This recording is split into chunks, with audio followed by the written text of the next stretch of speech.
Hello and welcome to Arizona Cat's Eye. I'm Portia Robinson. And I'm Victoria Fregoso. This is the University of Arizona School of Journalism news broadcast. The economic slump has forced the city of Tucson and Pima County officials to slash their budgets. The cuts are affecting the way Tucson looks, and some are concerned the cuts could hamper public safety.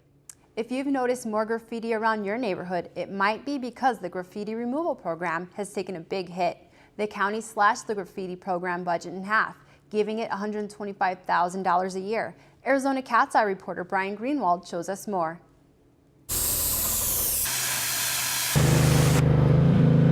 Graffiti is a daily in-your-face attack.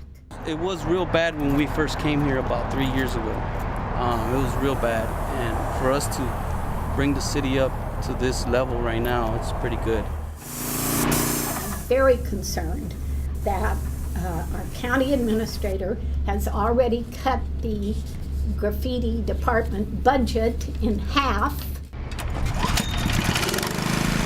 So we've had to make some adjustments as far as how our program is run and what we're able to do. We are still working on the public property, like washes and drainages and those kinds of things. But the private property, we've had to scale back. We're keeping up, but I think we're at a slower pace, that we probably don't get it removed in 24 hours, and now maybe it's 48 hours. We want to be clean and beautiful, and we don't want to look like a third world country. At a recent visit to the City of Tucson Fire Department headquarters downtown, I had the opportunity to speak with fire officials about how they are also at risk of losing funds. Here's what they had to say.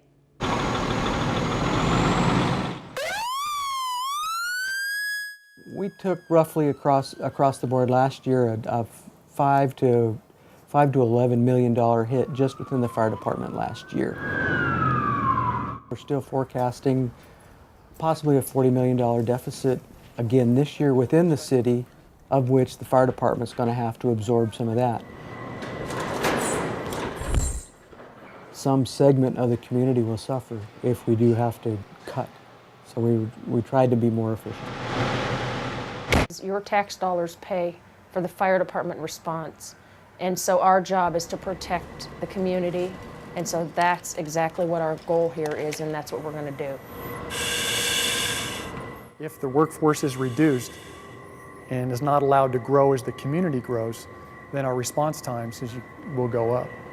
And as the response times go up, we go from saving someone from having a heart attack to not. Chief McDonough says no matter how big the cut, it's still a priority to keep the same number of firefighters at each station. Well, firefighters will always have a home, but it's the furry animals at the Reed Park Zoo that might have to migrate. Reporter Amanda Arnston takes us to the wild side. Well, this year our budget is definitely tighter than normal. The zoo has fared fairly well so far compared to many other departments within the city.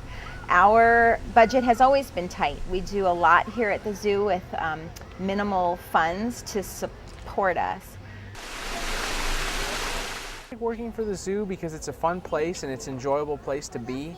I like working for the zoo also because there's a lot of fun people and kids that come around here. The sort of money that comes in and money that goes out through the zoo are two totally separate things. If we generate additional revenue at the gate, for example, if we were to charge additional money to come into the zoo, that would go directly back to the city to support the city and the cost that they offer to the zoo.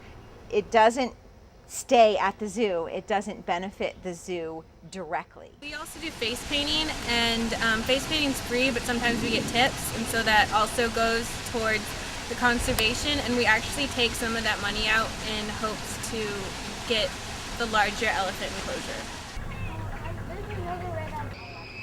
We have not scrimped at all on the care we provide for our animals, the medications they receive, and the quality of food that they are delivered. Those things, of course, will always remain a priority for us here in the zoo. Coming up, we'll take a look at how the economy is affecting local businesses.